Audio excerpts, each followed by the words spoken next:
Good day everyone! I am Luis Clarence Agno, and for today's vlog I am going to tackle about the best ways to use tech for learning. Using technology nowadays is a powerful tool to help your learners learn effectively. But being ICT capable is about not only knowing the ICT skills, but also knowing that they know it, and be able to decide if it is appropriate to use for a solution to a problem. So as a teacher, you decide whether such a presentation will be effective with technology. Will it be an effective teaching technique for a student in the class? Or you have to make a decision as to why this would be better about other teaching techniques. So there are many different types of information and communication technology in classrooms. But it is important to facilitate the use of those that develop ICT capability. So the use of technology in the classroom should always be something that is planned effectively beforehand. As a teacher, it is important that you decide in your planning whether you are going to use ICT to develop student capabilities, to support subject learning, or both.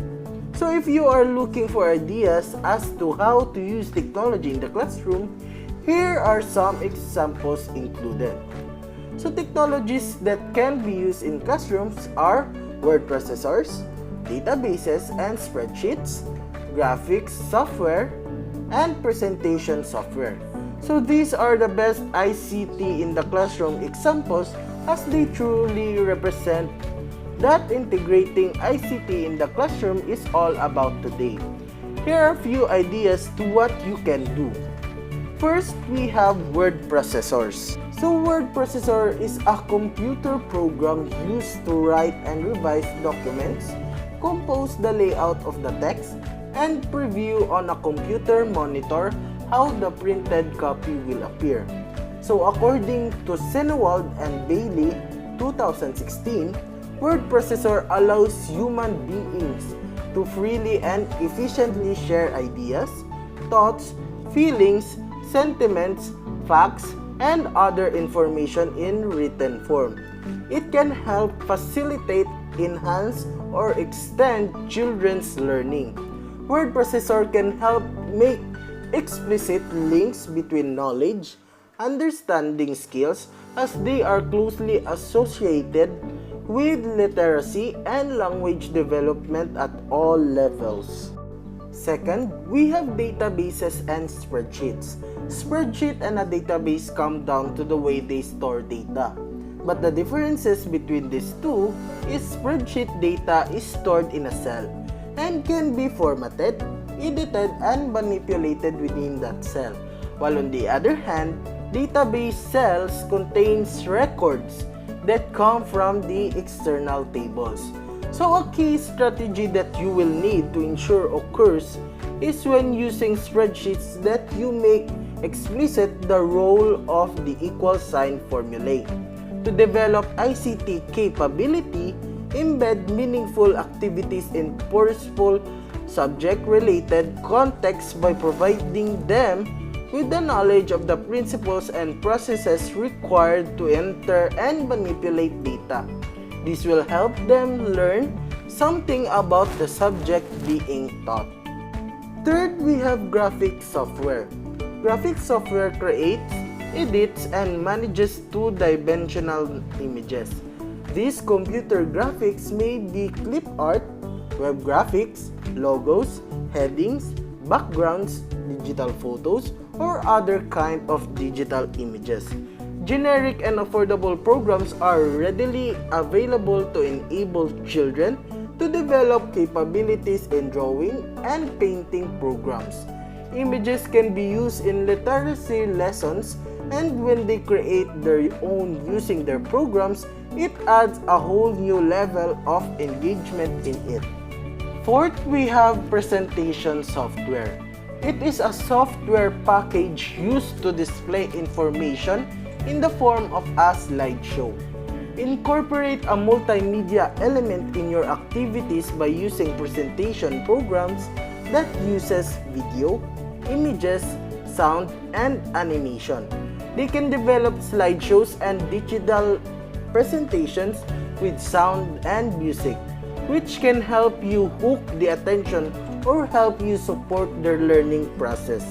So other uses of technology in the classroom includes gamified learning, digital field trips, integrate social media, gather student feedback, and creating digital content.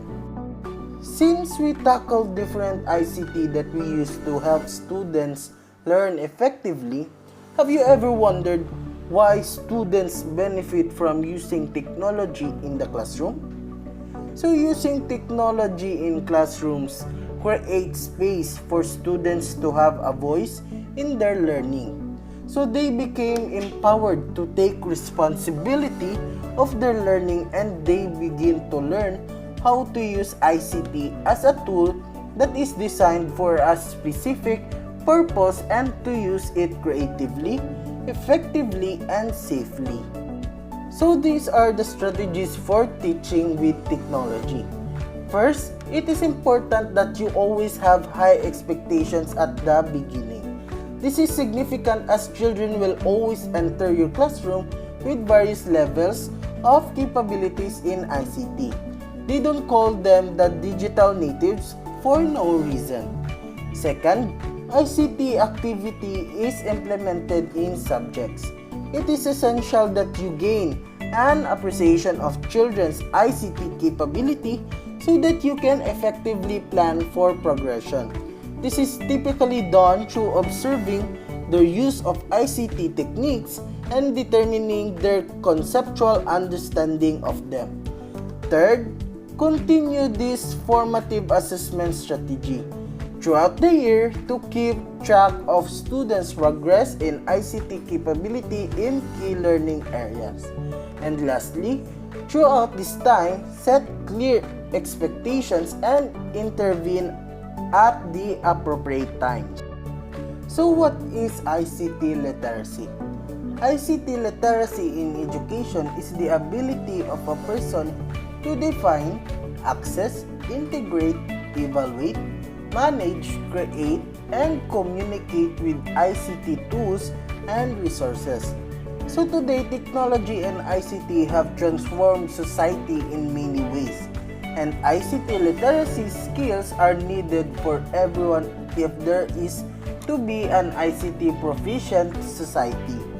Those students who lack ICT literacy skills will encounter obstacles in full civic participation and will not be able to communicate their ideas effectively using technology and will be very ineffective and inefficient at researching information. Teacher ICT skills for an online and digital world. The word processor has ICT techniques for students that is transferable across all key learning areas. For you as a teacher, you will apply your knowledge, skills, and understanding of word processors in two different ways. The first, therefore, will be about teaching and learning with ICT, not just to support subject learning, but also to develop student ICT capability. The other one, of course, it is to do with your own professional use.